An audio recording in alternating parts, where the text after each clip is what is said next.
Tja, Johan från Inet här. Nu är vi på väg ner till Bratislava. Vi ska till ESETs huvudkontor och göra ett studiebesök.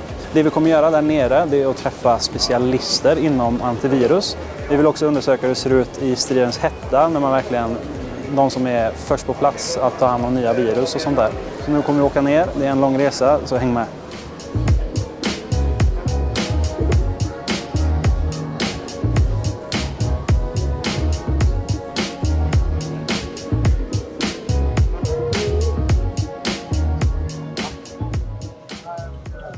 Tips till alla hemma, blir aldrig långa.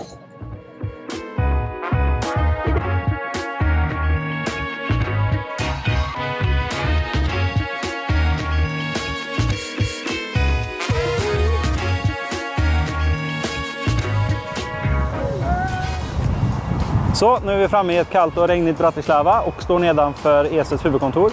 Vi ska upp och träffa 2 olika personer och försöka lära oss lite mer om antivirus och vad man ska tänka på i framtiden. Häng med! Tillsammans med mig har jag Miro som är EMEA-ansvarig. Och han kommer göra en liten introduktion till ESET och vad de sysslar med. So hi Miro. Hi. What do you do here? Welcome, first of all, in Bratislava. I work in ESET as a EMEA Sales and Marketing Director. Yeah. Can you take us through the like an introduction to ESET as a company, what you do and your history? Of course, ESET history started writing about 30 years ago. It's even more than 30 years. This year it's the year of our celebration. And we are basically IT security vendor based in heart of Europe, Slovakia. And we are the biggest European IT security vendor, pretty much. Okay, cool. Can you briefly explain your antivirus and what you do, like your software? Mm-hmm. If you look into it, if I was saying that we are 30 years old, 30 years ago antivirus was pretty much a software that was detecting something that it knew. That's how our history began as well. 2 of our owners were programmers who seen the first virus ever, Vienna, and they pretty much developed a program that was able to detect it and block it. These days it's much more about behavioral scanning or about multi-layer approach which we are having, so basically watching the systems from all different possible perspectives, not only matching what we know and what we don't know, but also trying to figure it out if this is an attack or something is happening to the user from perspective of what is going on with the PC and what is happening on the network in all the different layers of the security which we are trying to guard. So what makes ESET special?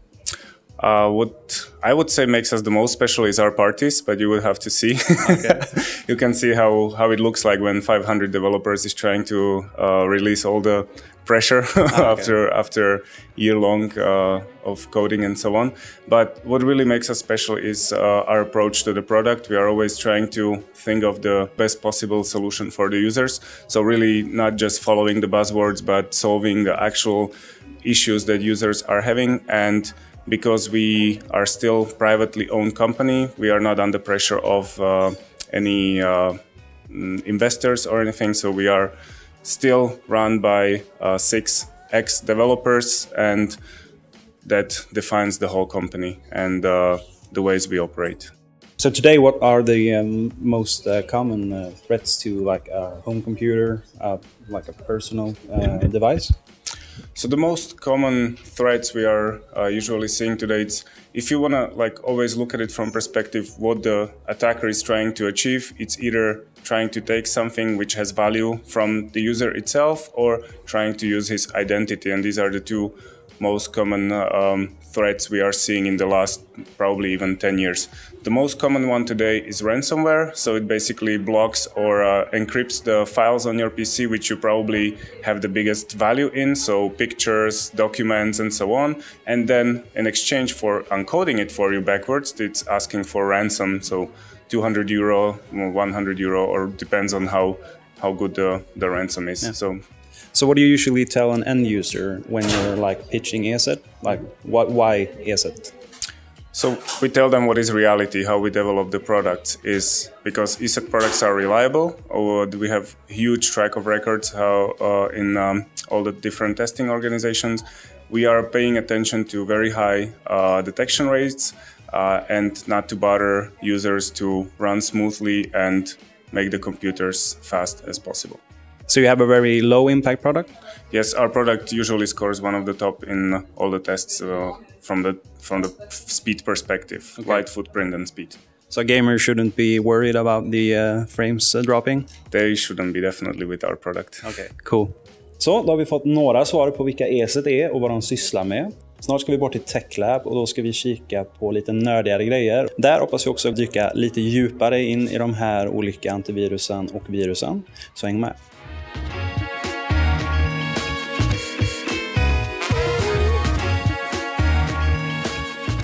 Så nu står jag i en av ESS viruslabb, lite hemlighetsfulla de.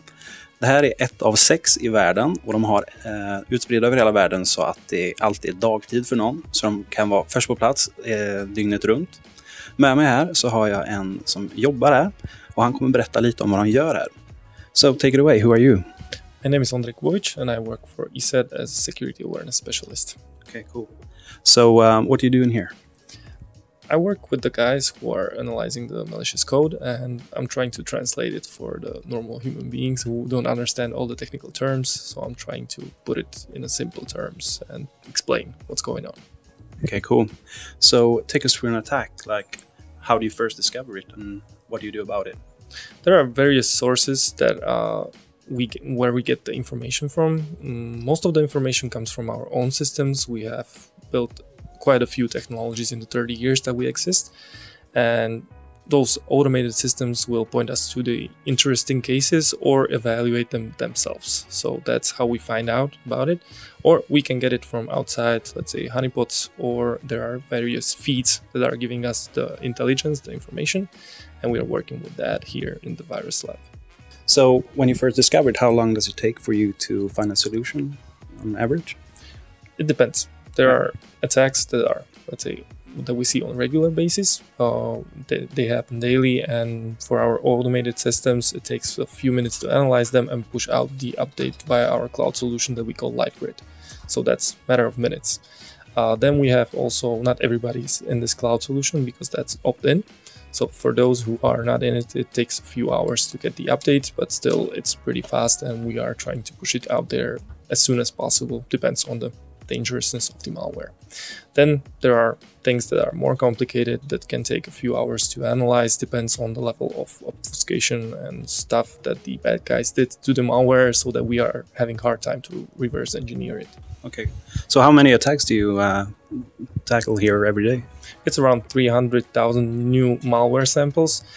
That number looks really large, but the problem is that some of those samples differ only by a bit, or by a really small part. It's almost the same malware. They are just trying to like modulate it or change it a little bit so that we don't see it, but we still see the behavior, or we see some features that we can identify. Okay, it's still the same. Okay, so they try to make it unique again, yes, so that it doesn't detect straight away. Yes, okay, yes, cool. That's their goal, to stay under the radar, but our radar is really sharp. Okay, cool. So how many analysts? It's 300,000. Seems like a lot. And you have? We don't have that many analysts because, as you can see, many of those things are not done by hand. But let's say even this whole floor is working on the research and development of the products and also of the antivirus engine. Yeah. But around the world, it's a few hundred people who are working this way. Rest of the 300,000 is actually processed by our automated systems that are mostly based on machine learning. So those things are really smart and able to identify the malware themselves, and only the interesting or edge cases that are really hard to tell if it's clean malware or, let's say, potentially unwanted, land on the table of our analysts. Okay, so how much is like percent based or in round numbers based here, and how much is in the software itself? It's hard to say, but I would say the vast majority is done by the software, because, as I said, there are small changes and small differences, and only the interesting cases land here. So I don't know, maybe a few hundreds, maybe a few thousands are analyzed daily by all the research and development that we have, and everything else is done by the systems. By the way, I noticed you have 2 computers for every station. Why is that? So we have 2 computers because one of them is so-called replicator. So our analysts can run malware on it, and if something bad happens, it's not going to infect the whole company or the computer. If it breaks the computer, it doesn't matter. It can be reflashed really quickly and it works again, and you can do other experiments on it. It is also connected to a different network, the replicator, that we call DirtyNet. So if it gets infected, the whole network can get infected, and it doesn't matter because it's separated from everything else in the company. You mentioned machine learning. Can you explain that and take us through your approach on machine learning? It's a way a machine is able to work with a giant amount of data. Machines are really good at looking and finding anomalies and things that don't fit into the picture. But the problem is that the machine is still not smart enough to do it by themselves. So you still need some human approach to it. You need human expertise to say if something is good, bad, or maybe somewhere in the gray zone. That's what we are trying to do. So we have machine learning algorithms incorporated in our products since 1998, actually. So it's pretty old for us. But with all the new buzz around the topic and about AI and machine learning, we were trying to show where we have it, in our systems, how we use it, how it analyzes the malware for us at some points, and also where the limits are and where we need to help it to get better. Okay, cool. So does it have a lot of limits still? You know, like is it in comparison to 1998? Is it still the same, or has it evolved a lot? It has evolved a lot, but the difference is that there are new trends. For example, big data. For that, you needed a lot of hardware that was very expensive at that time. Today, you can buy that online, you can rent a server, you can also buy specific solutions that are working with the data. So with all this together and more research done in 20 years about machine learning and neural networks and stuff like this, we can use all that together to build new and better solutions and put that into the action to protect the clients. So that's what we've done, and what we proudly call ESET Augur. That's the machine learning engine that we are using today, and that we are proud of. So today, ransomware and programs like that are like the talk of the town. But what do you expect the threats of tomorrow to be? First of all, let me say that ransomware doesn't seem to be going away anytime soon, and actually there is a kind of evolution that we see. So this is going to stay even for the midterm, maybe even long term. Ransomware is going to be the topic of the day for a long time from now. But there are also new trends. One of them that was really highlighted in the last few months were supply chain attacks. That means that you are attacking not directly your target, but somebody who's working with the target. One very visible case was NotPetya, where popular Ukrainian accounting software was attacked. The attackers implanted a backdoor in the software, and they were pushing destructive ransomware into Ukrainian companies. The problem was that this was a supply chain attack. That means that it spread across the chain, and it spilled also over the borders. So outside of Ukraine, hit large companies such as Maersk or even TNT, the transportation company, and the costs were around 600 or 700 millions in damages. What was the last estimate, but it might even rise. Is there anything else that you think is on the rise? Yes, there's a really current new thing that has been happening only in the past few weeks, and that is the rise of crypto miners. That means the attacker is misusing your computer via your browser, and he's mining cryptocurrencies thanks to your CPU. So your computer is mining his money. The problem is that they don't have the consent for this, so they are not doing it with you aware of it, and it makes your machine slower, and it also is very unpleasant. You can also have another malware with itself together bundled. So that's a thing that's going to rise probably. So what is your core approach on detecting and stopping malware? We are basing our analysis on the layers that we use. In 30 years that we have been building this company, we have built multiple technologies that are stopping the attacks on various places. So we are trying to stop some of the attacks also on the network level. It's trying to get into your network. We are blocking it right there. Some of the malware is somehow obfuscated or hiding and trying to slip in. Sometimes it happens, okay. And it decloaks in the memory, okay, we can catch it in the memory too. We can catch the file, we can catch it on its behavior. So one of our approaches is also to build a, let's say, DNA detection, and that is looking like at the features of the malware. We are not asking how it looks, but we are looking at what it does, and the DNA detection is based on this. What's the main difference between your product and a free product? If you want to do good research, mostly malware research, you need all of this, all those systems, all the people, and all of that costs money. That's the same also for the freeware and free antivirus solutions, but they have to get the money somewhere else because the client isn't paying for the product. The difference between them and us is that when you are buying our product, you know what you get. We list the features, we tell you what kind of support you will get, what is in the bundle, whereas in freeware, mostly you will get some pop-ups, some ads in the product, or maybe the biggest problem is when you get into trouble, you have some incident, you need support, and that support is paid. With us, you will get that, and you can call our experts who will help you to mitigate the situation. And the funny part is that you can do it in your own language because our support guys are mostly local.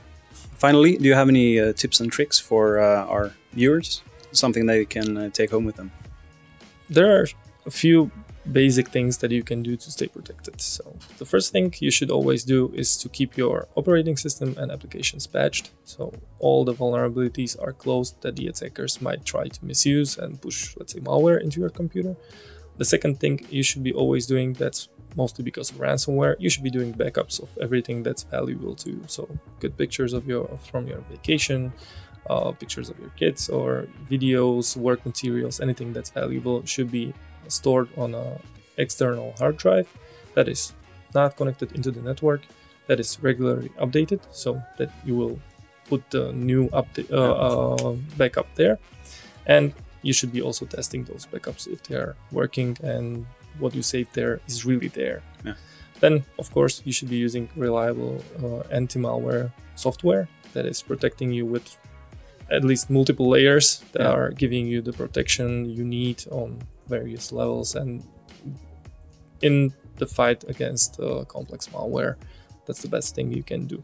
And last but not least, the user awareness is an important thing that we should think of. People should be aware of the threats that are lurking out there. If it's new ransomware campaigns such as WannaCryptor that we saw, or some new banker, if you know what to avoid, you can be more secure. So don't go clicking on a clicking spree. Don't click on everything that lands in your email or on your social network, and try to avoid anything that's suspicious or proof that it's not okay. Well, thanks a lot for your time. Now I'm going to go over there to watch the war games on the big screens, and it was really nice talking to you. Thank you very much. Så, nu har jag fått stå och fascinera mig över den här lilla Wargames-grejen. Riktigt coolt att kunna se vart attackerna sker och i vilken skala. Nu är det här i och för sig en replay för att vi inte får se den aktuella. Men ja, man får ändå den här lite Wargames-känslan, får jag ändå påstå.